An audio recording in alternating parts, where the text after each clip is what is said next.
Assalamu alaykum hurmatli do'stlar. Men sizlarga to'nim aytim limonini o'qib beraman. To'nim aytim limonni bilmay birini atdiman.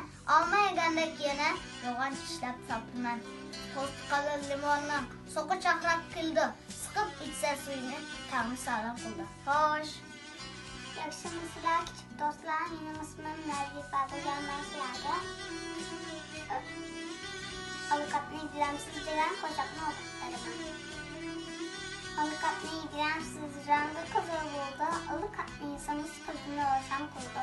A va C vitaminlar tanani sog'lom qildi. Yaxshi bolalarga do'stligim berdi. Bütün küçük dostlar, dünyadaki küçük dostlar, bugün sizlerge şehir yapalım.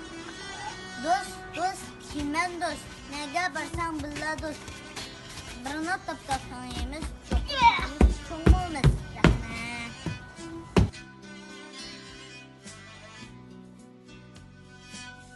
Benim ismim Azize. Ben sizlerge bir şiir okuyacağım. Boyum 100 çaylık.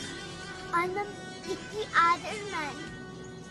Almadışım koşulup yalnız kalsam aydırman. Kaç yaklananı.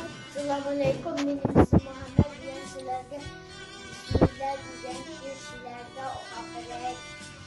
Efyende, kokanda, yüz kulağını yiyanda, taş yakınını kuyanda, tamamıyla mehtapta yol alanda, ders gezip çalanda, kitaplarını içanda, tamamıyla eklende izin çıkanda, akşam izin kaçanda,